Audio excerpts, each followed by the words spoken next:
इस वीडियो में हम लोग एल्केनों में आगे के भाग का अध्ययन करेंगे। पिछले वीडियो में आपको एल्कोहलों के अपचयन से एल्केन बनाने की विधि बताई जा रही थी। उसमें कुछ सामान्य अभिक्रियाएं बताई गई थी कि एल्कोहल का आप हाइड्रोजन आयोडाइड और लाल फास्फोरस से अपचयन करेंगे तो एल्कोहल का ऑक्सीजन निकल जाएगा और एल्कोहल एल्केन में बदल जाएंगे। वहीं से आगे बताया जा रहा है, जैसे अगर आप एथिल एल्कोहल लेते हो,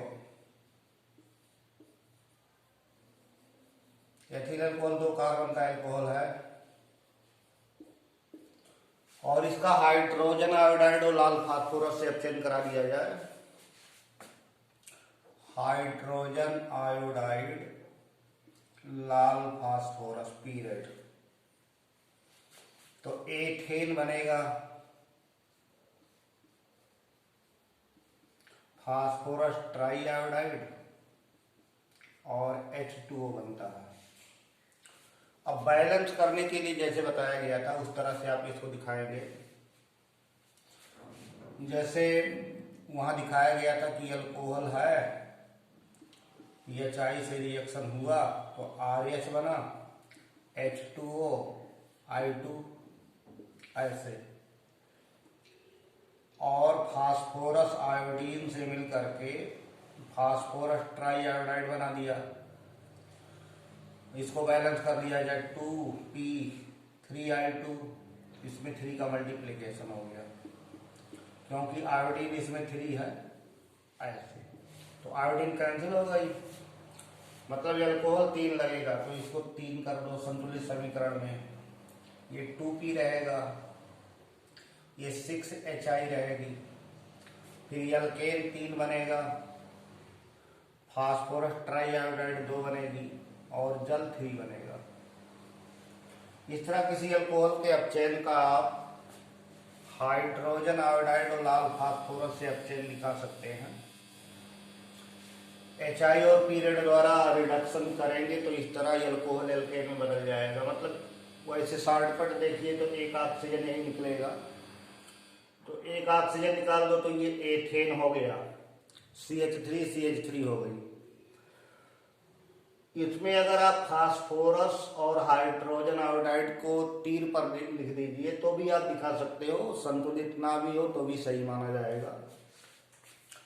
जैसे इस इक्वेशन को ऐसे लिख दिया गया कि एथिल अल्कोहल का रिडक्शन किया जा रहा है हाइड्रोजन आयोडाइड और लाल फास्फोरस के द्वारा, तो यहां आप एथेन ऐसे बना सकते हैं और शेष को ऐसे लिख दो फास्फोरस ट्राई आयोडाइड और H2O, तो यहां आप संतुलन से बच गए। मतलब शॉर्टकट अभिक्रिया है, पूरा संतुलित समीकरण के ऊपर लिखा गया है। तो इस तरह अल्कोहल एल्केन में कन्वर्ट हो जाएंगे, अल्कोहल का रिडक्शन होकर के यहाँ एथेन, एथिल अल्कोहल से एथेन बन जाएगा। तो किसी अल्कोहल को एल्केन में बदलना हो तो इस तरह अभिक्रिया आप चला सकते हैं। HI और पीरियड, यहाँ संतुलित समीकरण लिखा गया, यहाँ संतुलित नहीं है। अल्कोहल के सामने अगर आप रिएजेंट HI और पीरियड लिख देते हैं तो इसका मतलब वो रिडक्शन उसका होगा और एल्केन ही बनेंगे। उतने संख्या में कार्बन रहेंगे जितने संख्या में अल्कोहल में पाए जा रहे हैं। एल्केन बनाने की अगली विधि एक कोलवे की विद्युत अपघटनी विधि कहलाती है, कोलवे इलेक्ट्रोलिसिस। कोलवे इलेक्ट्रोलिसिस है, कोलवे विद्युत अपघटनी विधि है, कोलवे का विद्युत अपघटन विधि है, इलेक्ट्रोलिसिस मेथड है। ये कार्बोक्सिलिक अम्लों के लवणों के साथ चलता है। संतृप्त मोनोकार्बोक्सिलिक अम्लों के सोडियम या पोटेशियम लवण लिए जाएं तो संतृप्त मोनोकार्बोक्सिलिक अम्ल के लवण का जलीय विलयन बना करके विद्युत अपघटन कराया जाए, इलेक्ट्रोलिसिस कराया जाए तो एनोड पर ऑक्सीडेशन होता है, एनोड पर ऑक्सीकरण की क्रिया होती है, एनोड पर कार्बन डाइऑक्साइड और एल्केन मुक्त होते हैं और कैथोड पर हाइड्रोजन गैस निकलती है। इसी को इलेक्ट्रोलिसिस कहते हैं। जलीय विलयन है तो रिडक्शन क्षार धातुओं के आयनों का होना नहीं है, क्योंकि क्षार धातु के जो आयन्स हैं वो वीक ऑक्सीडाइजिंग होते हैं और मेटल स्ट्रांग रिड्यूसिंग होती है, ये ध्यान में होगा। तो संतृप्त मोनोकार्बोक्सिलिक अम्ल का पोटेशियम लवण लिया जाए और इसके जलीय विलयन का इलेक्ट्रोलिसिस दिखाया जाए। तो संक्षिप्त में आप ध्यान में रख सकते हैं, ये जो कार्बोक्सिलिक अम्ल का लवण है, इसे 2 मॉलिक्यूल दिखा दो, ये जो R है यही RR बनेगा, ये अल्केन बनेगा और ये हिस्सा कार्बन डाइऑक्साइड के रूप में निकलेगी। इनमें से हाइड्रोजन आयनों का रिडक्शन होगा तो हाइड्रोजन गैस बनेगी, तो हाइड्रोजन गैस निकल गई और जो हाइड्रोक्साइड मुक्त हुआ वो पोटेशियम आयन से मिलकर के KOH बना दिया। तो ये और ये अल्केन है, कार्बन डाइऑक्साइड, ये तो एनोड पर मुक्त होते हैं, एनोड पर ये मिलेंगे और कैथोड पर रिडक्शन से हाइड्रोजन गैस निकलेगी। इसको इलेक्ट्रोलिसिस कहते हैं, क्योंकि इलेक्ट्रोलिसिस 2 इलेक्ट्रोड लगाएंगे, इलेक्ट्रिक करंट पास करेंगे और इलेक्ट्रिक फील्ड के प्रभाव में जब पोटेंशियल आरोपित होगा तो उसमें ऑक्सीडेशन रिडक्शन की क्रियाएं होती हैं। ऑक्सीडेशन एनोड पर होता है, रिडक्शन कैथोड पर होता है। तो एनोड पर ऑक्सीडेशन से एल्केन बनेंगे और कैथोड पर रिडक्शन से हाइड्रोजन गैस निकलेगी। तो ये दोनों एनोड पर मुक्त होंगे, ये कैथोड पर मुक्त होंगे। जैसे पोटेशियम एसीटेट लिया जाए, पोटेशियम एसीटेट, पोटेशियम एसीटेट, इसके सांद्र जलीय विलयन का विद्युत अपघटन करा दिया जाए, इलेक्ट्रोलिसिस करा दिया जाए, तो RR के जगह पर मेथाइल ग्रुप है तो RR का मतलब यहाँ C2H6 हो जाएगा, एथेन बनेगी, carbon dioxide gas, hydrogen gas और कास्टिक पोटास बनेगा। इस तरह आप कार्बोक्सिलिक अम्लों के पोटेशियम लवणों के सांद्र जलीय विलयन का विद्युत अपघटन करा करके एल्केन बना सकते हैं। तो ये सब एल्केन बनाने की विधियां हैं। अब एल्केनों के गुणों के बारे में बात आती है, यानी हाइड्रोकार्बन में जो संतृप्त है उनकी प्रॉपर्टीज।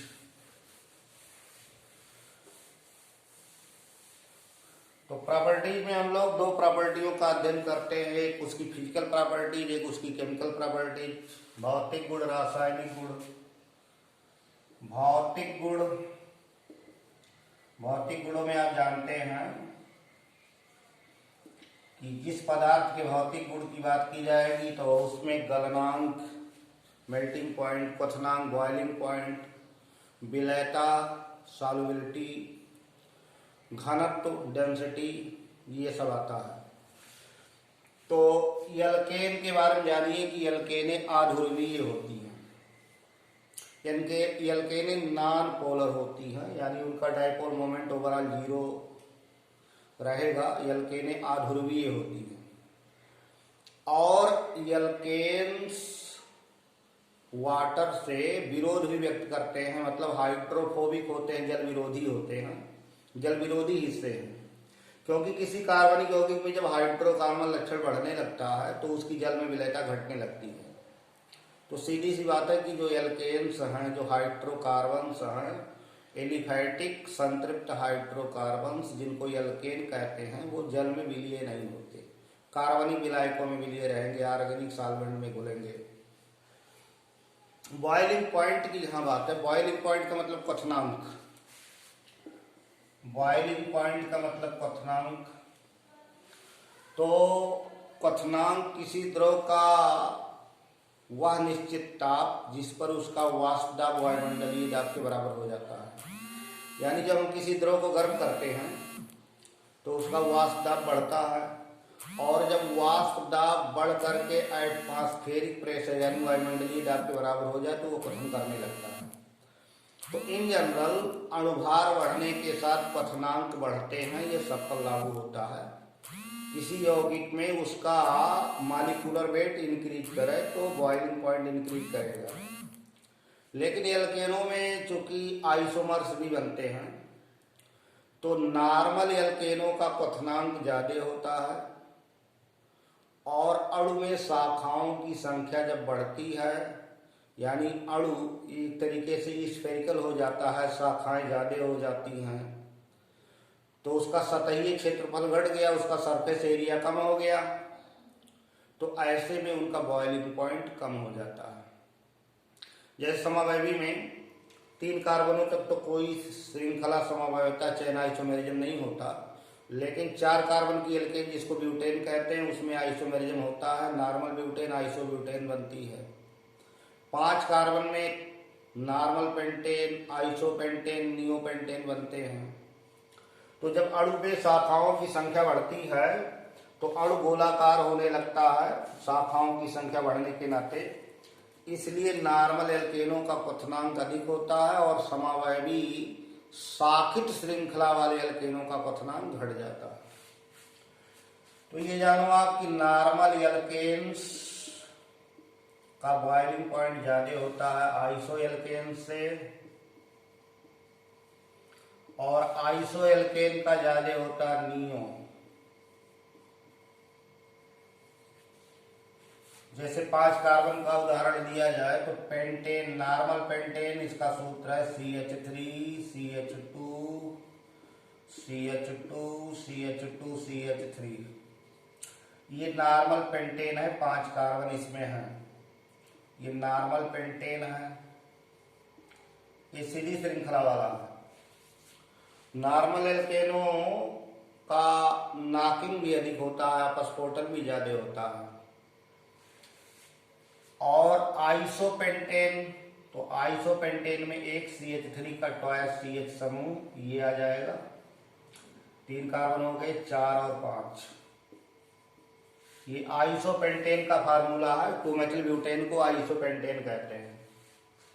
और ऐसे नियोपेंटेन आएगा CH3 CH3 CH3 CH3, ये नियोपेंटेन है।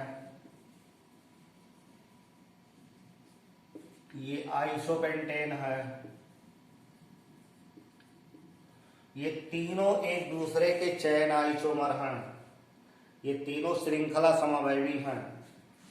शाखाओं की संख्या बढ़ने के साथ बॉइलिंग पॉइंट यानी क्वथनांक घटता है, ये डिक्रीजिंग ऑर्डर है, डिक्रीजिंग ऑर्डर ऑफ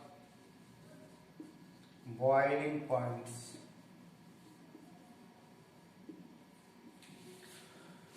तो यौगिकों में लगभग सभी में अणुभार बढ़ने के साथ क्वथनांक बढ़ते हैं, लेकिन समावयवी एल्केनों में नॉर्मल एल्केनों का क्वथनांक ज्यादा होता है।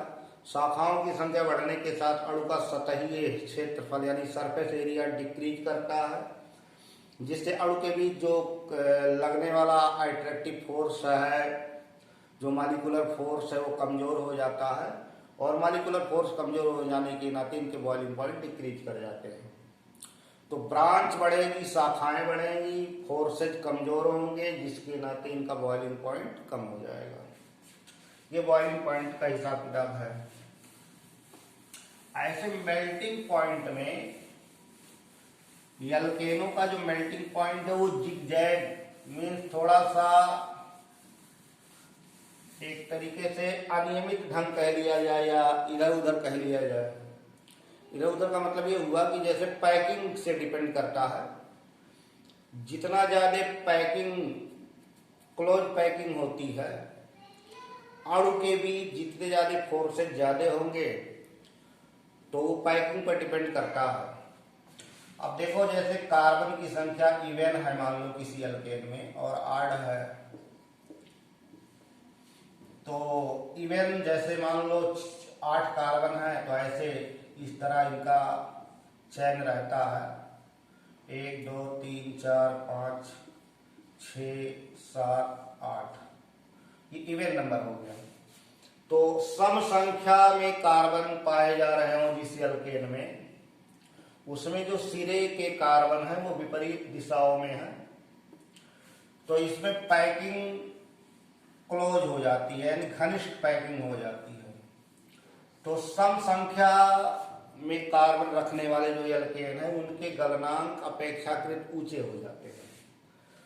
अब 8 वाला लिया जाए, अगर 8 संख्या में है जैसे 2 3 4 5 6 7 8 9, एक ही तरफ हो गया, तो इसमें पैकिंग उतनी घनिष्ठ नहीं होती। तो ये कहा जाएगा कि अल्केनों का जो गलनांक वक्र मेल्टिंग पॉइंट कर्व है वो जिगजैग हो जाता है, वो टेढ़ा मेढ़ा एक तरीके से हो जाता है। तो इवेंट्स नंबर में जब कार्बन पाए जाएंगे तो गलनांक अपेक्षाकृत ज्यादा होंगे, और 8 नंबर में रहेंगे तो कुछ कम रहेंगे, ये जानना है। ऐसे फिजिकल प्रॉपर्टीज में डेंसिटी आती है, घनत्व आता है। घनत्व से ही, डेंसिटी से ही हम हल्कापन और भारीपन लगाते हैं। जैसे लिक्विड में मरकरी का डेंसिटी ज्यादा है तो मरकरी भारी है, यानी आपको कम आयतन ही ज्यादा वजनी लगेगा। यूनिट वॉल्यूम का जो मास है उसी को डेंसिटी कहते हैं।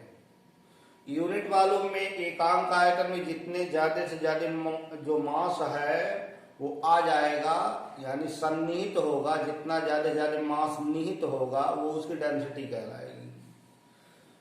तो ये अल्केनें साधारणतया हल्की होती हैं, और जैसे आप हाइड्रोकार्बन में पेट्रोल को ही ले लीजिए, तो पेट्रोल जल से हल्का होता है, इसीलिए पेट्रोल की जो आग है वो जल से नहीं बुझती, जल डालने पर पेट्रोल जल के ऊपर आकर जलने लगता है, और जल पेट्रोल को भिगोता भी नहीं, दोनों इमिसिबल है, दोनों अमिश्रणीय हैं।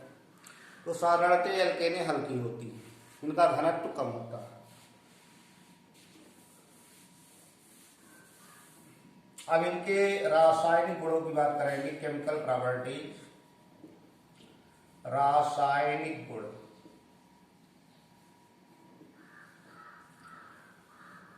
तो अल्केनें एक तो कम अभिक्रियाशील होती हैं, अल्केनें बहुत अस्थाई हैं, कम अभिक्रियाशील हैं, इसीलिए इनको पैराफिन कहते हैं। लिटिल एफिनिटी टुवर्ड्स रिएक्शन, अस्थाई हैं क्योंकि सभी बांड सिग्मा होता है, और एक तरीके से कह लीजिए कि बांडों में जो तनाव वो कम रहेगा। सिंगल बांड है, ओवरलैपिंग ज्यादा है, बांड मजबूत बने हैं, तो ये अल्केन कम अभिक्रियाशील होते हैं, लेकिन क्रिया करते हैं तो प्रतिस्थापन अभिक्रिया होती है। एक कार्बन अपने यौगिकों में 4 बांड का फॉर्मेशन करता है, वो चारों सिंगल हो सकते हैं या कोई डबल हो सकता है, ट्रिपल हो सकता है, लेकिन ये अल्केन में सभी बांड सिंगल होते हैं।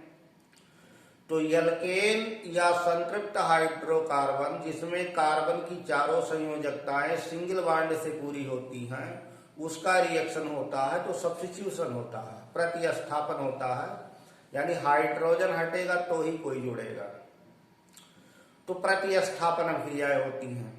अब प्रतिस्थापन में हाइड्रोजन का रिप्लेसमेंट होता है, हाइड्रोजन रिप्लेस होगा, तो हाइड्रोजनें 3 तरह की होती हैं। वह हाइड्रोजन जो प्राइमरी कार्बन से जुड़ा है उसको प्राइमरी हाइड्रोजन कहेंगे, जो सेकेंडरी कार्बन से जुड़ा है उसको सेकेंडरी हाइड्रोजन कहेंगे, जो टर्शियरी कार्बन से जुड़ा है उसको टर्शियरी हाइड्रोजन कहेंगे। लेकिन क्वार्टरनरी हाइड्रोजन नहीं होता, कार्बन होता है। कार्बन तो हो सकता है जो 4 कार्बनों से जुड़ा हो, तो जब एक कार्बन 4 कार्बनों से जुड़ेगा तो उस कार्बन को क्वार्टरनरी कहेंगे, लेकिन उससे कोई हाइड्रोजन नहीं जुड़ सकती, इसलिए क्वार्टरनरी हाइड्रोजन नहीं होता। तो सब्स्टिट्यूशन रिएक्शंस देते हैं ये मुख्य रूप से, सब्स्टिट्यूशन रिएक्शन देते हैं